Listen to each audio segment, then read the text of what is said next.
Puji Tuhan. Kalau kita masih boleh beribadah bersama, itu semata-mata oleh karena kemurahan Tuhan yang tidak pernah meninggalkan saudara dan saya. Dimanapun saat ini saudara berada mengikuti ibadah kita ini, mari berikan hatimu dengan segenap mengikutinya, supaya engkau tidak terlewati dari berkat firman yang akan kita dengarkan saat siang hari ini. Haleluya. Kita akan buka kitab kita akan menerima kebenaran firman dari kitab Lukas pasal 6 ayat yang ke-46 sampai dengan ayat yang ke-49. Lukas pasal 6 ayat 46 sampai 49 dengan perikop 2 macam dasar. Khotbah saya hari ini saya berikan judul Pelaksana Firman-Nya Kuat. Haleluya. Saudara yang dikasih Tuhan, mungkin saudara sudah sering mendengar ayat ini, ya. Ayat ini dikhotbahkan oleh banyak hamba Tuhan. Tetapi saat ini kita mau belajar lebih dalam lagi bagaimana sebenarnya maksud daripada kebenaran firman yang akan kita dengarkan saat siang hari ini. Haleluya. Ayat yang ke-46 mengatakan, mengapa kamu berseru kepadaku Tuhan, Tuhan, padahal kamu tidak melakukan apa yang aku katakan. Saudaraku yang dikasihi Tuhan, firman Tuhan berkata, mengapa kamu berseru kepadaku Tuhan, Tuhan, padahal kamu tidak melakukan apa yang aku katakan. Saudaraku, banyak orang Kristen, tak itu Kristen yang sesungguhnya atau hanya Kristen KTP, pasti ketika mereka menghadapi persoalan, ketika mereka menghadapi tantangan, ketika mereka menghadapi penyakit, pasti seruan mereka kepada Tuhan. Pasti mereka berteriak Tuhan, Tuhan. Tetapi saat siang hari ini firman Tuhan berkata, mengapa engkau memanggil aku Tuhan, Tuhan, sedangkan engkau tidak pernah melakukan apa yang aku kehendaki. Jadi saudaraku yang dikasih Tuhan, dari ayat ini kita belajar dan mengetahui bahwa sebenarnya yang berhak memanggil Tuhan adalah orang-orang yang melakukan kehendak Tuhan. Bukankah ini suatu pertanyaan? Mengapa kamu berseru kepadaku Tuhan, Tuhan, padahal kamu tidak melakukan apa yang aku katakan? Hukum 10 firman ayat yang pertama mengatakan, jangan menyebut nama Tuhan Allahmu dengan sia-sia. Saudaraku yang dikasih Tuhan, kalau kita tidak menjadi pelaku kebenaran firman-Mu, perkataan kita menyebut nama Tuhan itu sia-sia, tidak ada gunanya. Maka saat siang hari kita mau belajar bagaimana kita supaya kita didengar oleh Tuhan. Setiap perkataan kita yang memanggil Tuhan. Saudaraku yang dikasihi Tuhan, di ayat 47 mengatakan, setiap orang yang datang kepadaku dan mendengarkan perkataanku serta melakukannya, aku akan menyatakan kepadamu dengan siapa ia dapat disamakan. Setiap orang yang datang kepadaku, berarti ini orang Kristen, orang yang sudah percaya bahwa Yesus Kristus adalah juru selamatnya. Buktinya dia datang kepada Tuhan. Datang mereka beribadah, datang mereka gereja. Di sini dikatakan untuk mendengarkan firman Tuhan. Ini orang percaya kan? Orang Kristen kan? Ya. Jadi ayat ini sebenarnya adalah untuk orang-orang Kristen yang sudah datang dan sudah mendengarkan firman Tuhan. Tetapi di sini ada 2 kategori, yaitu datang mendengarkan melakukan, dan yang satunya datang mendengarkan tetapi tidak melakukan. Saudaraku yang dikasihi Tuhan, firman Tuhan berkata, barang siapa yang datang mendengar dan melakukan, seperti apa disamakan? Kita lihat di ayat yang 48. Ia sama dengan seorang yang sedang mendirikan rumah. Saudaraku yang dikasihi Tuhan, mendirikan rumah itu bukan suatu hal yang gampang. Melalui proses, ya, pikiran, tenaga, waktu, bahkan uang harus kita persiapkan untuk membangun sebuah rumah. Artinya ada bayaran yang harus kita keluarkan untuk mendirikan sebuah rumah. Saudaraku yang dikasihi Tuhan, kita lihat proses mendirikan rumah, apalagi kalau rumahnya itu bagus, kokoh, wah, itu pasti menelan biaya yang cukup besar. Ya. Prosesnya juga memakan waktu yang panjang. Jangan sekedar membangun, maaf, seperti gubuk-gubuk yang mungkin hanya sehari 2 hari bisa jadi. Tetapi kalau membangun sebuah rumah yang kokoh itu memerlukan waktu, memerlukan tenaga, pikiran, bahkan biaya yang harus kita keluarkan. Saudaraku yang dikasihi Tuhan, di ayat berikutnya mengatakan orang itu menggali dalam-dalam. Sebuah bangunan supaya dia kokoh itu harus menggali atau fondasinya harus dalam. Apalagi kalau gedung-gedung pencakar langit itu, dia harus semakin dalam menggali untuk membangun fondasinya terlebih dahulu. Demikian juga di dalam kekristenan dan kerohanian kita ini. Kita datang beribadah, mendengarkan firman Tuhan dan melakukannya, sebenarnya kita sedang membangun sebuah rumah. Rumah di mana iman kita dibangun. Yang tidak hanya sekedar bangunan ecek-ecek, tetapi bangunan yang benar-benar kokoh, yang kuat, supaya rumah yang kita bangun ini tahan banting, tidak akan goyah ketika ada badai melanda. Saudaraku yang dikasihi Tuhan, menggali dalam-dalam sebuah bangunan harus digali terlebih dahulu karena dia mau kokoh. Demikian juga di dalam kerohanian kita, kita harus menggali lebih dalam lagi kebenaran firman Tuhan. Kita harus lebih dalam lagi mengerti apa yang menjadi kehendak Tuhan, bukan hanya percaya bahwa Yesus Kristus itu juru selamat. Hampir seluruh dunia mengatakan orang Kristen bahwa mereka percaya bahwa Tuhan Yesus adalah juru selamat. Tetapi yang saya mau tanyakan, adakah mereka belajar lebih dalam lagi mengenal siapa Yesus dan apa yang dikehendakinya? Inilah kadang-kadang menjadi satu hal yang membuat orang Kristen menjadi gagal di dalam iring Tuhan, karena mereka hanya sekedar Kristen. Mereka hanya sekedar datang beribadah.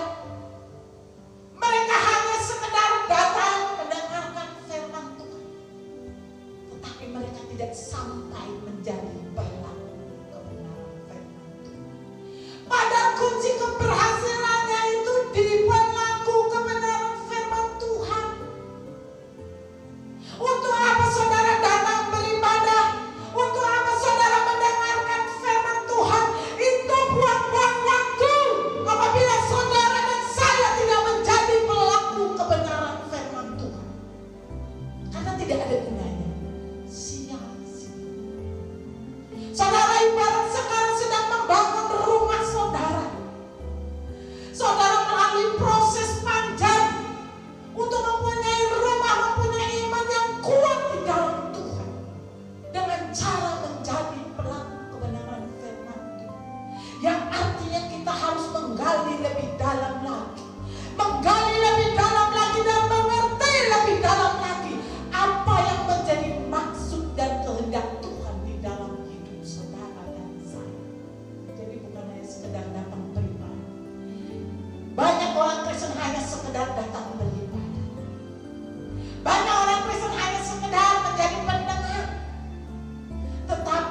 dengan batu-batu kali yang besar.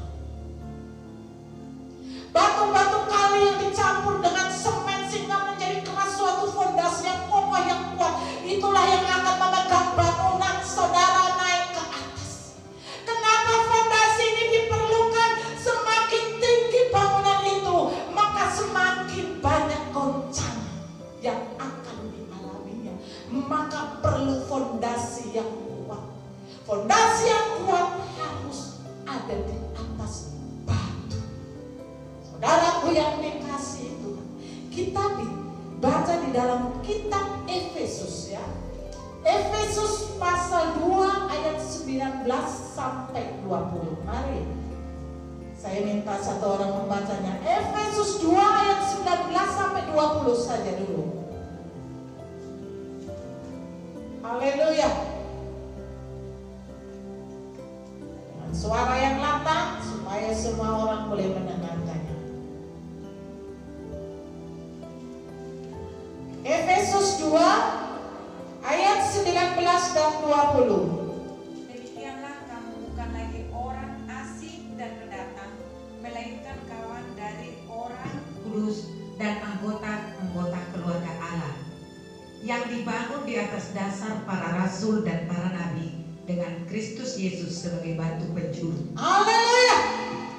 Firman Tuhan berkata, demikianlah kamu bukan lagi orang asing atau pendatang, melainkan kawan sewarga dari orang-orang kudus dan anggota-anggota keluarga Allah. Kalau kita sudah datang kepada Tuhan, mendengarkan dan kita mau melakukan kebenarannya, kita sudah disebut anggota keluarga Allah. Haleluya. Kita saja anggota keluarga pejabat sudah bangganya luar biasa, benar kan? Contohnya ada keluarga kita jenderal, pasti dong kita akan bicarakan. Oh, itu keluarga saya loh, itu saudara saya loh. Padahal pejabatnya itu juga sementara, tidak ada yang kekal di dunia ini. Saudara harus lebih bangga apabila engkau disebut sebagai anggota keluarga Allah, karena jaminannya adalah hidup yang kekal. Saudaraku yang dikasih itu, seseorang yang membangun iman percayanya kepada Tuhan, dia disebut sebagai anggota keluarga Allah.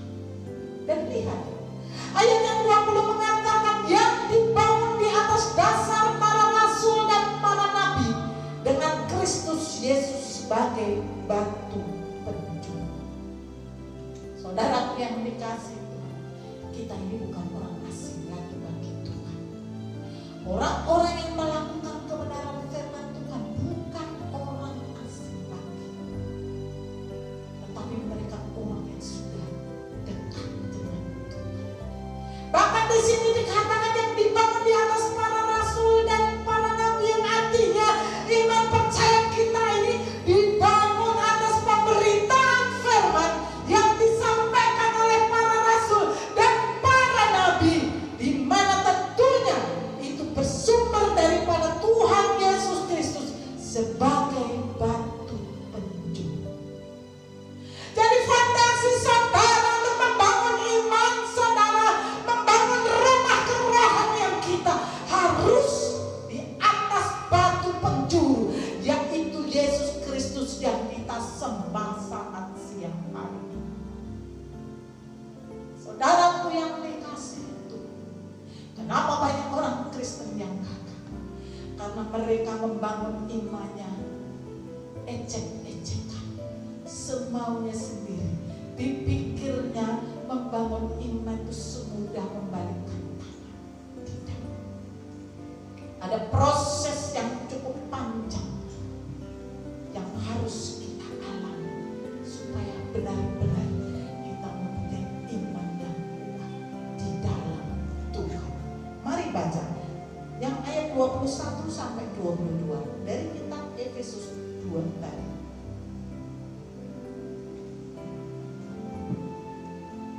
Haleluya. Efesus 2 ayat 21 sampai 22. Di dalam Dia tumbuh seluruh bangunan rapih tersusun menjadi bait Allah yang kudus di dalam Tuhan.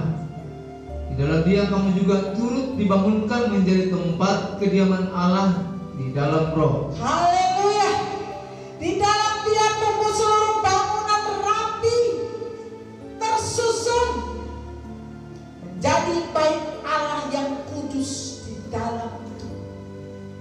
Saudaraku yang dikasihi Tuhan, jadi kita ini ketika menjadi pelaku-pelaku kebenaran yang sebenarnya, kita sedang membangun rumah kediaman Tuhan. Kita sedang membangun rumah kerohanian kita yang dibangun di atas iman yang kita praktekkan dalam hidup kita, menjadi sebuah bangunan yang kokoh, rapi, tersusun supaya layak menjadi baitnya Tuhan. Jadi kita datang beribadah ini bukan hanya sekedar datang beribadah, tetapi ada sesuatu yang kita bangun di dalam diri kita, iman percaya kita, supaya kita layak menjadi bait Allah. Di ayat 22 dikatakan di dalam Dia kamu juga turut dibangunkan menjadi tempat kediaman Allah di dalam Roh. Ingat, jadi tujuan kita datang beribadah seharusnya kita mempersiapkan diri kita untuk menjadi tempat kediaman Allah di dalam Roh. Saudaraku yang dikasihi Tuhan, jadi beribadah itu bukan hanya sekedar beribadah karena kita orang Kristen, bukan. Tetapi saudara, beribadah harus mempunyai tujuan, yaitu di dalam hidup saudara, di dalam diri kita harus siap untuk menjadi baitnya Tuhan atau tempat kediamannya Tuhan. Kalau Allah, Tuhan yang kita sembah saat siang hari ini ada di dalam hidup kita, kita harus patuhi setiap apa yang menjadi aturan-aturan Tuhan yang harus kita kerjakan, dan aturan-aturan Tuhan yang tidak boleh kita kerjakan. Saudaraku yang dikasihi Tuhan, kita harus mempersiapkan diri kita untuk menjadi tempat kediaman Allah. Di dalam kitab Kisah Para Rasul 17 ayat 24. Mari kita buka Kisah Para Rasul 17 ayat 24. Demikian firman Tuhan, Allah yang telah menjadikan bumi dan segala isinya, Ia yang adalah Tuhan atas langit dan bumi, tidak diam di dalam kuil-kuil buatan tangan manusia. Haleluya. Firman Tuhan berkata Tuhan tidak berdiam di dalam kuil buatan tangan manusia. Semoga apapun, sehebat apapun sebuah gedung gereja untuk tempat jiwa-jiwa datang memuji Tuhan, Tuhan tidak tinggal di dalamnya, tetapi Tuhan tinggal di dalam diri saudara. Tuhan tinggal di dalam diri saya, di mana saudara dan saya adalah ciptaannya. Tuhan tidak mau tinggal diam di gedung-gedung yang mewah. Jadi saudara jangan terkecoh kalau saudara mengatakan, ada yang mengatakan, oh kita akan pergi ke rumah Tuhan. Oke, tapi itu secara formalitas, tempat berkumpulnya orang-orang percaya memuji Tuhan. Tetapi yang sebenarnya Tuhan diam di dalam setiap pribadi saudara dan saya. Tuhan di dalam diri kita, orang-orang yang mengasihi Tuhan. Saudaraku yang dikasihi Tuhan, Tuhan hanya mau diam di dalam diri orang-orang yang mengasihi Dia, yang adalah ciptaannya sendiri. Haleluya. Yang menjadi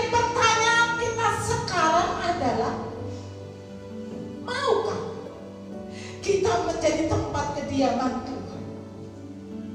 Mau tidak, kita mempersiapkan diri kita untuk menjadi tempatnya Tuhan. Kalau kita mau, berarti kita harus hidup jadi pelaku-pelaku kebenaran firman. Karena Tuhan tidak mau tinggal sembarangan. Tuhan berdiam di setiap orang-orang yang mengasihi Tuhan. Saudaraku yang dikasihi, di ayat yang ke-48b yang Lukas pasal 6 tadi mengatakan, ketika datang air bah dan banjir melanda rumah itu tidak dapat digoyahkan karena rumah itu kokoh dibangun.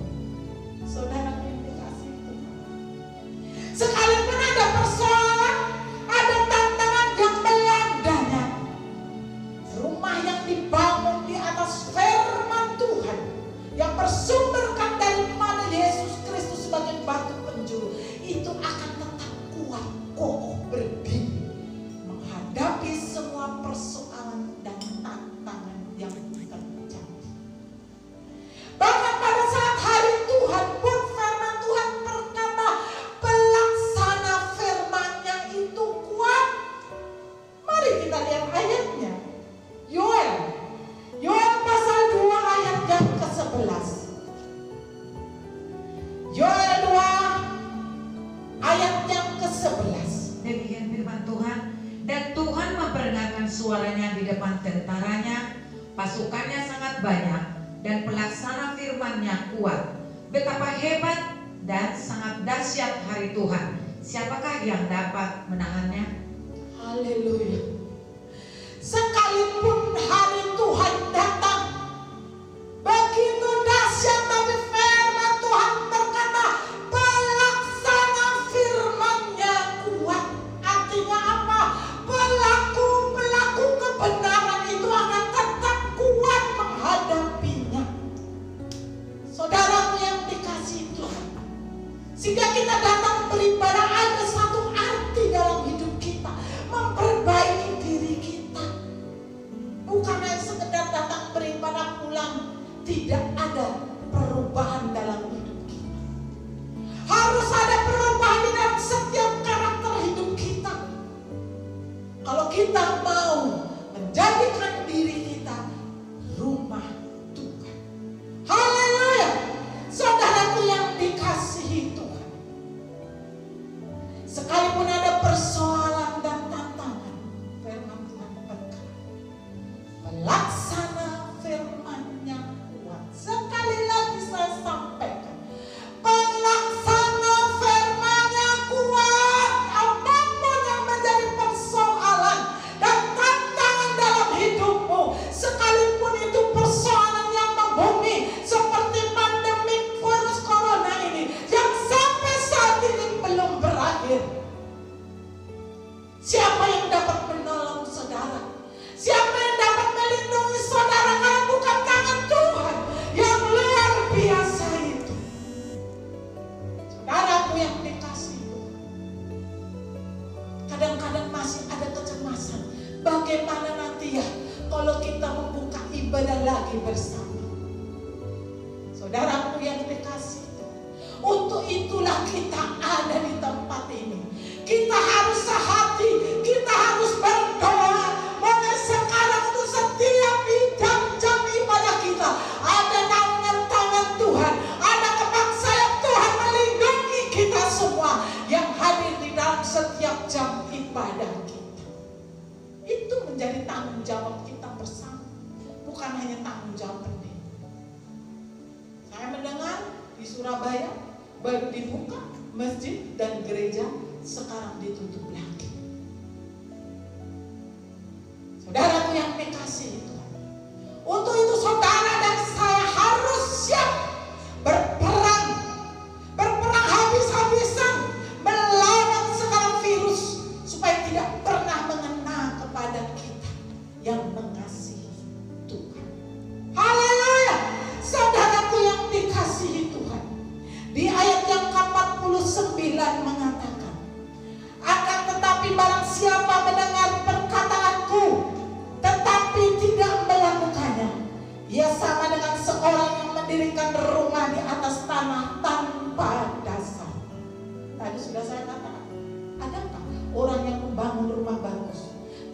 tetapi mereka tidak mempunyai fondasi.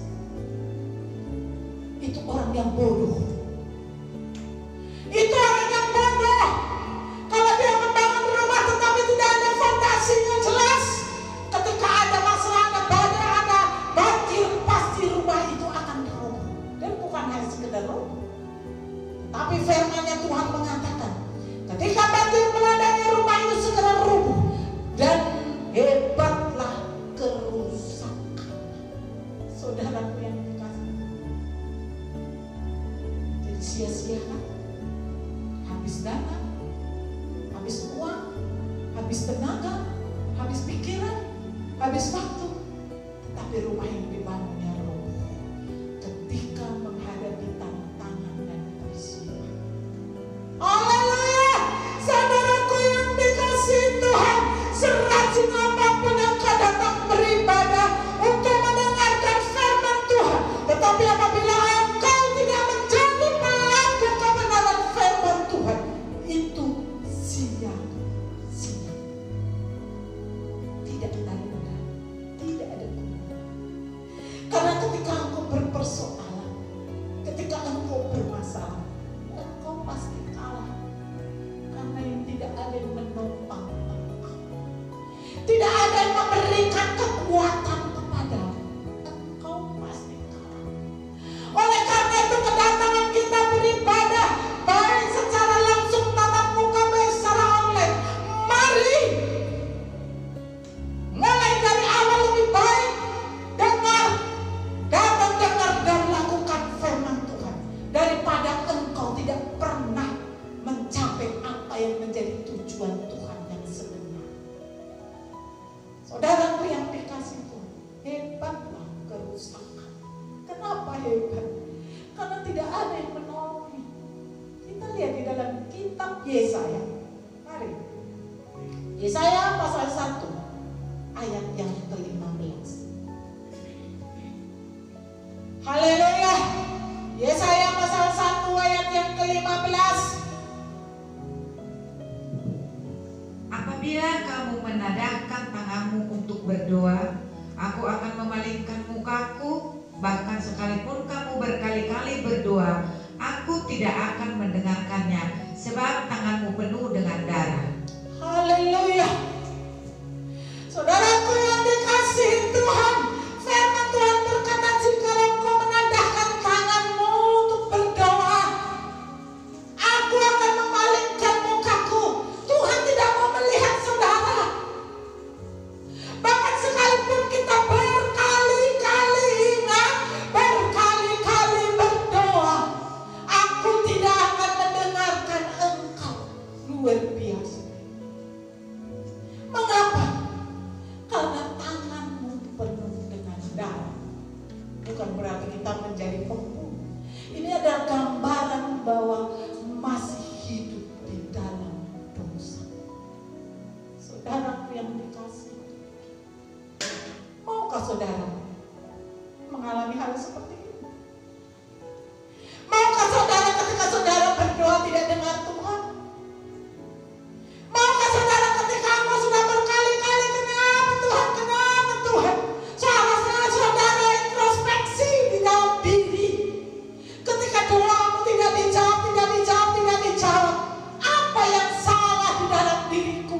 Apa yang harus ku perbaiki? Itu yang harus menjadi pertanyaan saudara, supaya ada perbaikan di dalam diri kita. Sehingga ketika kita berdoa, Tuhan melihat kita, tidak memalingkan mukanya lagi. Tuhan mendengarkan kita ketika kita menjerit meminta pertolongan Tuhan. Saudaraku yang dikasihi, inilah yang seharusnya diperjuangkan oleh orang Kristen yang sudah datang beribadah, supaya ibadahnya tidak sia-sia. Untuk apa saudara datang beribadah? Untuk apa saudara mendengar? Capek kalau saudara tidak mau melakukan kebenarannya. Saudara harus menjadi pelaku kebenaran firman Tuhan. Karena pelaku kebenaran firman Tuhan, firman yang berkata kuat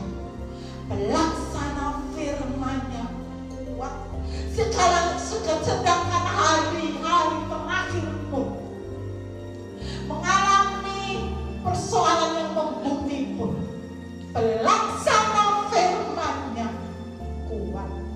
Saudaraku yang dikasihi Tuhan, mengapa pelaku firman itu kuat ketika ada tantangan dan persoalan? Karena ada satu tangan yang akan terus menopang saudara dan saya. Ada satu tangan yang terus mengikat saudara dan saya, supaya saudara dan saya tidak pernah tergeletak.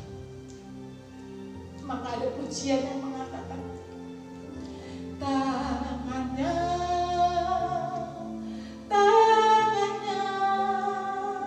sebab Tuhan menopang tangannya.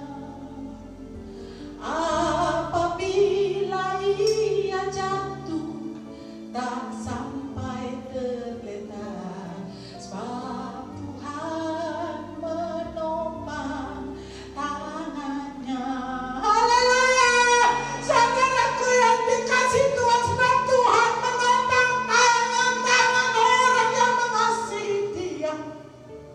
Itulah yang menjadi kekuatan saudara dan saya untuk tetap tinggal setia menghadapi setiap persoalan dan tantangan yang ada. Dia jatuh tidak sampai tergeletak. Jatuh bukan berarti jatuh di dalam dosa, bukan. Tetapi jatuh karena beban yang begitu berat, persoalan yang begitu berat yang harus ditanggungnya. Ketika Tuhan Yesus memikul salib naik ke Bukit Golgota, Dia beberapa kali jatuh. Itu adalah gambaran karena beban yang begitu berat dialami. Demikian juga kita sebagai orang percaya, seringkali beban kita sangat berat. Bahkan kadang-kadang kita berkata, Tuhan, aku gak mampu lagi, aku tidak sanggup lagi Tuhan, bebanku sangat berat. Tapi ingatlah, engkau tidak akan pernah tergeletak, karena tangan Tuhan yang akan terus memegang engkau, membuat engkau tetap tegak berdiri. Karena Dia adalah Tuhan yang sudah menjadi fondasi di dalam engkau membangun imanmu. Oleh karena itu saat siang hari ini, pilihan di tangan saudara. Adakah engkau hanya datang beribadah, mendengar, tetapi engkau tidak melakukan firman? Atau engkau memilih datang mendengar dan lakukan firman? Saudara sudah mendengar, apa akibatnya apabila engkau tidak menjadi pelaku kebenaran firman Tuhan? Doamu tidak akan pernah dijawab oleh Tuhan, karena Tuhan akan memalingkan mukanya sekalipun engkau berkali-kali berdoa. Tetapi apabila engkau menjadi pelaku kebenaran, maka engkau akan kuat hadapi setiap persoalan dan tantangan yang terjadi, supaya engkau boleh menang, duduk di atas setiap persoalan. Haleluya! Saudaraku yang dikasihi Tuhan, saat siang hari ini Tuhan mau. Kalau selama ini engkau hanya datang beribadah asal-asalan, kalau engkau selama ini hanya menjadi orang Kristen, mulai dari nol, kembali dari nol, kembali dengan datang, dengar dan lakukan firman Tuhan. Saat siang hari ini Tuhan sudah mengajar saudara dan saya untuk menjadi pelaku firman. Karena pelaku firman atau pelaksana firman-Nya itu kuat. Amin. Haleluya.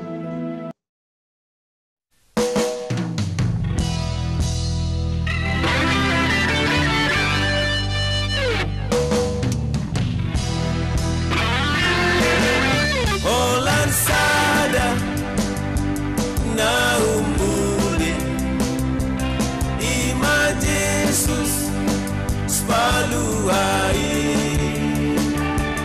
dan heai daw siyan au sai totong holong ni tungoluki